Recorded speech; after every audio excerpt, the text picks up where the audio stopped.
झांसी और सपा के कद्दावर नेता व करोठा के पूर्व विधायक दीपनारायण सिंह यादव की फिर बढ़ गई हैं मुश्किलें। लूट व रंगदारी जैसी गंभीर धाराओं में दर्ज हुए केस में नामजद पूर्व विधायक पर 3 साल बाद फिर से लटक रही है गिरफ्तारी की तलवार।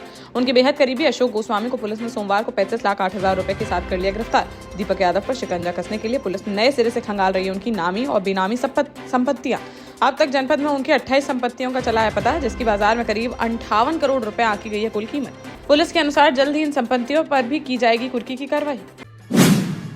ललितपुर जिले के गिरार थाना क्षेत्र अंतर्गत डगडगी गौशाला के बाहर हुए विवाद में वीडियो बनाकर सोशल मीडिया पर डालने वाले तथाकथित पत्रकार देवेंद्र कौशिक को पुलिस ने कर लिया गिरफ्तार। देवेंद्र कौशिक और जिला पंचायत सदस्य मनोज कुशवाहा के खिलाफ गिरार थाना पुलिस ने 2 अलग-अलग एफआईआर की हैं दर्ज। आरोप है कि दोनों ने अपने साथियों के साथ मिलकर गौशाला में जबरन की घुसपैठ, जाति सूचक शब्दों का प्रयोग करते हुए सच्चे से की मारपीट और सरकारी दस्तावेजों को पहुंचाया नुकसान। इसके अलावा देवेंद्र कौशिक पर सदर कोतवाली में ट्रक मालिक से 5,000 रुपए की नगदारी मांगने का भी दर्ज है केस। पुलिस के अनुसार देवेंद्र कौशिक नहीं है कोई मान्यता प्राप्त पत्रकार। जालौन के नेशनल हाईवे पर बीती देर रात एक सड़क हादसे में लखनऊ निवासी डंपर चालक की हो गई मौत। उरई कोतवाली क्षेत्र के बड़ा गांव के बाहर हुआ यह हादसा, जब एक गलत दिशा में खड़े डंपर से दूसरे डंपर की हो गई जोरदार टक्कर। मृतक चालक की लखनऊ के मॉल थाना क्षेत्र अंतर्गत ग्राम ललई खेड़ा निवासी 36 वर्षीय सुरेश कुमार के रूप में हुई पहचान, जो झांसी से गिट्टी लेकर जा रहे थे लखनऊ की ओर, तभी सामने से गलत दिशा में खड़े डंपर से टकरा गया उनका डंपर। पुलिस ने शव को पोस्टमार्टम के लिए भेजकर मामले की जाँच की शुरू। महोबा जिला अस्पताल से रेफर किए गए एक घायल मजदूर की एम्बुलेंस न मिलने के कारण हो गई मौत। परिजनों ने 108 एम्बुलेंस सेवा को 40 से अधिक बार किया कॉल, लेकिन उन्हें नहीं मिली कोई मदद। वहीं कई बार कॉल में एम्बुलेंस उपलब्ध न होने का भी मिला जवाब। मृतक धीरज अपने परिवार के साथ शहर के पठा रोड इलाके में किराए के मकान में रहकर करता था मजदूरी। बीती शाम अपने गाँव से बाइक से लौट रहा था वह, तभी कैमाहा में एक अज्ञात 4 पहिया वाहन ने उसे मार दी टक्कर, जिसे जिला अस्पताल के इमरजेंसी वार्ड में कराया गया भर्ती। यहाँ से हालत गंभीर होने पर चिकित्सकों ने हायर सेंटर के लिए कर दिया रेफर, लेकिन एम्बुलेंस न मिलने के कारण उसने वहीं तोड़ दिया दम। ओरछा में आयोजित राम विवाह कार्यक्रम में शामिल होने से पहले झांसी रेलवे स्टेशन पहुंचे मध्य प्रदेश के पूर्व मुख्यमंत्री व केंद्रीय कृषि मंत्री शिवराज सिंह चौहान, जहां मीडिया से बातचीत में उन्होंने कांग्रेस और राहुल गांधी पर बोला हमला। कहा कि जिसके भी साथ जाती है कांग्रेस, उसका राजनीतिक भविष्य बर्बाद होना है तय। बिहार में जनता के मुद्दों पर चल रही थी चर्चा, लेकिन एसआईआर और वोट चोरी लेकर आ गए राहुल भैया। बोले सबको ले डूबी है कांग्रेस, अब ममता की है बारी। कांग्रेस और उसके नेताओं के इरादों को अच्छी तरह समझ चुकी है जनता, इसलिए उसका खात्मा होना है तय। जतारा विधायक हरिशंकर खटीक की बेटी के विवाह समारोह में शामिल होने बीती शाम टीकमगढ़ पहुंचे मध्य प्रदेश के मुख्यमंत्री डॉक्टर मोहन यादव व विधानसभा अध्यक्ष नरेंद्र सिंह तोमर, जहां उन्होंने मीडिया से बातचीत में फिल्म अभिनेता धर्मेंद्र के निधन पर दुख व्यक्त करते हुए उन्हें श्रद्धांजलि की अर्पित। बोले फिल्मी दुनिया में जिस प्रकार का उन्होंने दिया योगदान, भुलाया नहीं जा सकता है उसे। वहीं विधानसभा अध्यक्ष नरेंद्र सिंह तोमर ने भी अभिनेता धर्मेंद्र के निधन पर व्यक्त किया दुख। उन्होंने कहा कि फिल्म जगत में धर्मेंद्र ने अपने परिश्रम और कर्म से बनाया एक ऐसा स्थान जिसने पूरे देश और दुनिया के अनेक देशों को किया प्रभावित। उनकी कला और प्रदर्शन हमेशा रहेगा याद। निवाड़ी जिले के ओरछा में राम विवाह महोत्सव में मध्य प्रदेश की पूर्व मुख्यमंत्री उमा भारती ने दर्ज कराई अपनी उपस्थिति। रामराजा सरकार के दरबार में पहुंची वह और प्रतिभोज कार्यक्रम में शामिल होकर ग्रहण की प्रसादी। रामराजा सरकार के दरबार में उमा भारती का मंदिर परिसर में भक्तों ने जय जयकार से किया उनका स्वागत। सीधे गर्भगृह पहुंची वह, जहां उन्होंने कुछ देर बैठकर लगाया ध्यान, की प्रार्थना और भगवान से लिया आशीर्वाद। इस अवसर पर पूर्व मुख्यमंत्री ने बुंदेली लोकगीतों की भी दी मनमोहक प्रस्तुति। उन्होंने ओरछा वासियों की प्रशंसा करते हुए कहा कि रामराजा सरकार की भक्ति में है जो रस, कहीं और नहीं मिलता है वह। भोजन प्रसादी के साथ देर रात तक आयोजन का चलता रहा सिलसिला। झांसी में बड़ी चोरी की वारदात आई सामने, जहां शहर कोतवाली थाना क्षेत्र अंतर्गत पंचवटी में रहने वाले ग्राम पंचायत कर्मी अरुण कुमार के चचेरे भाई शिवम की दतिया गई हुई थी बारात, जिसमें गया था पूरा परिवार। वहां से लौटकर आए घर वापस तो देखा कि टूटे पड़े थे घर के ताले और अलमारियों व लॉकर में रखे करीब 30 तोला सोने के जेवरात व 2.5 लाख रुपए की नकदी हो चुकी थी चोरी। यह खबर सुनकर पत्नी हो गई बेहोश। वहीं अरुण ने पुलिस को दी सूचना। मौके पर पहुंची पुलिस ने घटनास्थल का निरीक्षण करते हुए अज्ञात चोरों की तलाश कर दी शुरू। करीब 35 लाख रुपए की बताई जा रही है यह पूरी चोरी की घटना। हमीरपुर में नेशनल हाईवे पर एक सड़क हादसे में एक महिला की हो गई मौत, जबकि उनके पति गंभीर रूप से हो गए घायल। जानकारी के अनुसार मंगलवार सुबह अमरूद बेचने के लिए अपनी स्कूटी से मौधा मंडी जा रहे थे मदारपुर गांव निवासी शहाना बानो और उनके पति कदीर। इसी दौरान नारायण गांव के पास एक वैन ने उनकी स्कूटी में मार दी जोरदार टक्कर और चालक मौके से हो गया फरार। इस हादसे में शहाना बानो की मौके पर ही हो गई दर्दनाक मौत, जबकि कदीर गंभीर रूप से हो गए घायल, जिन्हें राहगीरों द्वारा अस्पताल में कराया गया भर्ती। मौके पर पहुंची पुलिस ने शव को पोस्टमार्टम के लिए भेजते हुए आरोपी वैन चालक की तलाश कर दी है शुरू। दतिया के दुरसड़ा थाना क्षेत्र अंतर्गत देवपुरा और रजौरा गांव के बीच बीती रात खाई में जाकर पलट गया ट्रैक्टर। हादसे में 38 वर्षीय बलवीर परिहार की हो गई मौत, जबकि उसके साथ बैठा 28 वर्षीय शिवाजी राजा गंभीर रूप से हो गया घायल। ट्रैक्टर के ब्रेक फेल होना बताया जा रहा है हादसे का कारण। बीती रात देवपुरा में काम खत्म कर बलवीर के साथ घर लौट रहा था शिवजी राजा, तभी रास्ते में ब्रेक फेल होने की वजह से हो गया यह हादसा। पुलिस ने घायल को अस्पताल में कराया भर्ती और शव को पोस्टमार्टम के लिए भेजकर मामले की जाँच की शुरू।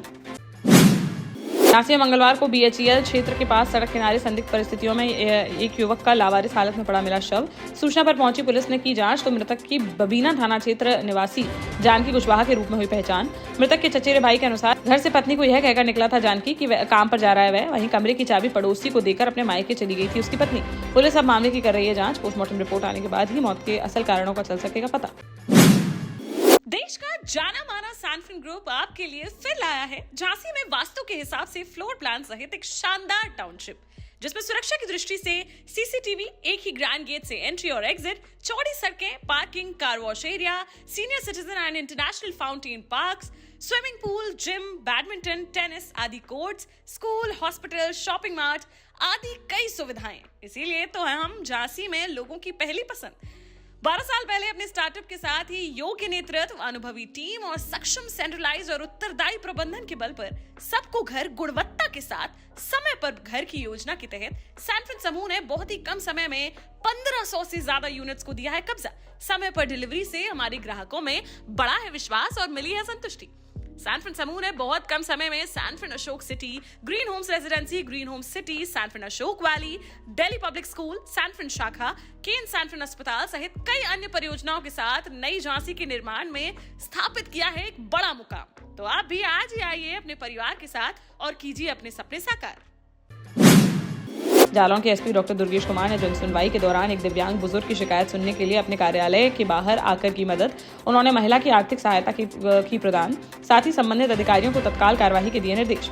मंगलवार को अपने बेटे सुरेश के साथ SP कार्यालय पहुंची थी नदीगांव थाना क्षेत्र की यह बुजुर्ग महिला की शारीरिक अक्षमता और आर्थिक स्थिति को देखते हुए SP डॉक्टर दुर्गेश कुमार ने स्वयं अपनी कुर्सी छोड़कर कार्यालय के बाहर आकर सुनी उनकी फरियाद और उनके लिए फल और खाने पीने की कराई व्यवस्था।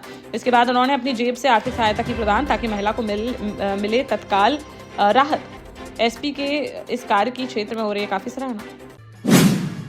ललितपुर के मडावरा थाना क्षेत्र अंतर्गत लोहर्रा गांव में दो पक्षों के बीच हो गया विवाद। आरोप है कि परचून की दुकान पर उधार सामान न देने पर एक पक्ष ने दूसरे पक्ष की 3 महिलाओं के साथ कर दी मारपीट, जिसमें वह हो गई घायल।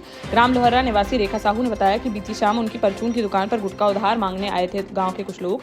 जब उन्होंने उधार देने से किया मना तो उन लोगों ने मारपीट कर दी शुरू, जिसमें रेखा, गिरजा और सीता हो गई घायल, जिन्हें ले जाया जा रहा था अस्पताल। तब विपक्षियों ने उनकी टैक्सी में भी की तोड़फोड़। देर रात किसी तरह उन्हें अस्पताल में कराया गया भर्ती, जिनमें से 2 की हालत गंभीर होने पर उन्हें जिला अस्पताल के लिए कर दिया गया रेफर। पीड़ित परिजनों की तहरीर पर मामले की जांच में जुटी पुलिस। महोबा जिला अस्पताल में अत्याधुनिक इंटीग्रेटेड पब्लिक हेल्थ लैब का किया गया उद्घाटन। बीजेपी सदर विधायक राकेश गोस्वामी ने 50 लाख रुपए की लागत से बनी इस लैब का फीता काटकर किया शुभारंभ। उन्होंने इसे मुख्यमंत्री योगी आदित्यनाथ की स्वास्थ्य सेवाओं को मजबूत करने की दिशा में बताया एक महत्वपूर्ण पहल। विधायक ने बताया कि अस्पताल आने वाले मरीजों को सभी प्रकार की जांचें एक ही स्थान पर और समय पर उपलब्ध कराना है इस लैब का मुख्य उद्देश्य। इससे मरीजों को जांच के लिए नहीं भटकना पड़ेगा अन्य शहरों में और उन्हें मिल सकेगी आर्थिक राहत। निवाड़ी जिले की पृथ्वीपुर तहसील में खाद्य संकट को लेकर किसानों का फिर फूट पड़ा गुस्सा, जहां किसानों ने कृषि उपज मंडी के सामने सड़क कर दी जाम। पिछले 15 दिनों में यह दूसरी बार है जब खाद की कमी के कारण किसानों ने सड़क की है बंद। पृथ्वीपुर तहसील में पिछले कई दिनों से खाद की बनी हुई है भारी कमी। लगातार खाद वितरण केंद्रों के चक्कर काट रहे हैं किसान, लेकिन उन्हें नहीं मिल पा रही है खाद और अधिकारियों की ओर से भी उन्हें नहीं मिल रहा है कोई स्पष्ट जवाब, जिस पर मंगलवार को भारी संख्या में सड़कों पर उतरे किसानों ने रास्ता कर दिया जाम, जिससे दोनों तरफ वाहनों की लग गई लंबी कतारें। किसानों ने प्रशासन पर लापरवाही का लगाया आरोप। मौके पर पहुंचे अधिकारियों ने सुनी उनकी समस्या और आश्वासन देकर किसी तरह उन्हें कराया शांत, तब जाकर खुल सका जाम। झांसी के प्रेमनगर थाना क्षेत्र अंतर्गत हंसारी के रहने वाले 29 वर्षीय दीपेंद्र कोरी की सड़क हादसे में हो गई मौत। वह महोबा के पनवाड़ी में खंड शिक्षा अधिकारी कार्यालय में थे 4th क्लास कर्मचारी।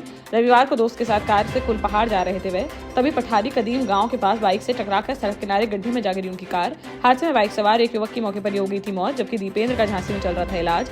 बीती रात इलाज के दौरान दीपेंद्र ने भी तोड़ दिया था, जिससे परिवार मच गया कोहराम। वहीं बाइक सवार एक अन्य युवक है घायल, जिसका झांसी मेडिकल कॉलेज में चल रहा है इलाज। टीकमगढ़ के करीब 200 साल पुराने नजरबाग स्थित श्री राम जानकी मंदिर के जीर्णोद्धार और सौंदर्यीकरण को लेकर मंगलवार को एक महत्वपूर्ण बैठक की गई आयोजित। कलेक्टर विवेक श्रोती की अध्यक्षता में हुई इस बैठक में मंदिर की मरम्मत और परिसर में सुधार पर दिया गया जोर। बैठक में सांसद प्रतिनिधि अनुराग वर्मा, विवेक चतुर्वेदी, पूर्व विधायक के श्रीवास्तव, नगर पालिका अध्यक्ष अब्दुल गफ्फार सहित लोक निर्माण विभाग और नगर पालिका के अधिकारी रहे मौजूद। कलेक्टर विवेक श्रोती ने बताया कि धर्मस्व विभाग से मंदिर की मरम्मत के लिए कुछ राशि हुई है प्राप्त, शेष कार्य नगर पालिका और जिला प्रशासन के सहयोग से किए जाएंगे पूरे। उन्होंने पीडब्ल्यूडी के एसडीओ प्रदीप जैन, नगर पालिका इंजीनियर दीपक विश्वकर्मा और अन्य संबंधित अधिकारियों को जल्द से जल्द काम शुरू करने के दिए निर्देश। जालौन के उरई रोडवेज बस स्टैंड पर मंगलवार सुबह एक हादसे में 60 वर्षीय वृद्ध की हो गई मौत।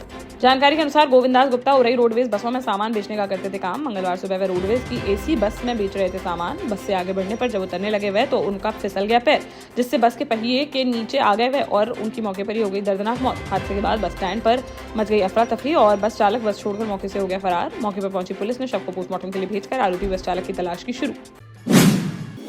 उत्तर मध्य रेलवे के झांसी मंडल में वीरांगना लक्ष्मीबाई झांसी स्टेशन के प्लेटफॉर्म नंबर 3 पर गिट्टी रहित पटरी बिछाने का कार्य हो गया है शुरू। 25 नवंबर 2025 से 8 जनवरी 2026 तक चलेगा यह कार्य। इस निर्माण कार्य के कारण पश्चिम मध्य रेलवे के भोपाल मंडल से होकर गुजरने वाली 60 से अधिक ट्रेनें होंगी प्रभावित, जिनमें कुछ ट्रेनों को किया गया है रद्द, कई ट्रेनों के बदले गए हैं मार्ग और कुछ ट्रेनें चलेंगी विलंब से।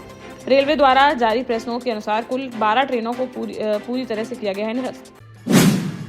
झांसी के जीआईसी मैदान में चल रहे all star corporate cricket tournament में खेले गए 2 मैचों में मैवरिक्स और बीएचईएल आईयूटी झांसी ने शानदार खेल का प्रदर्शन करते हुए हासिल की महत्वपूर्ण जीत। मैवरिक्स और सीए बुंदेले वॉरियर्स के बीच खेला गया पहला मैच, जिसमें मैवरिक्स ने पहले बल्लेबाजी करते हुए 8 विकेट पर 168 रनों का मजबूत स्कोर किया खड़ा, जिसका पीछा करने उतरी बुंदेली वॉरियर्स की टीम बना सकी 155 रन और मैवरिक्स ने 13 रनों में से दर्ज की जीत। मयंक सिंह ने 51 गेंदों पर बनाए धुआंधार 73 रन, जबकि बुंदेली वॉरियर्स की ओर से शैलेंद्र एस ने 4 ओवर में चटकाए 4 विकेट। इसके बाद झांसी पुलिस और बीएचईएल आईयूटी के बीच खेला गया दूसरा मैच, जिसमें झांसी पुलिस ने पहले बल्लेबाजी करते हुए 184 रनों का खड़ा किया दमदार स्कोर। कप्तान एसएसपी बीवीजीटीएस मूर्ति ने भी की संयमित शुरुआत। लक्ष्य का पीछा करने में उतरी बीएचईएल की टीम की तरफ से विवेक तिवारी ने 39 गेंदों पर 76 रनों की तूफानी पारी खेलकर 20वें ओवर की 2 गेंद शेष रहकर बना लिए 185 रन और 3 विकेट से दर्ज की जीत। एसएसपी बीवीजीटीएस मूर्ति द्वारा विवेक तिवारी को मैन ऑफ द मैच के पुरस्कार से किया गया सम्मानित।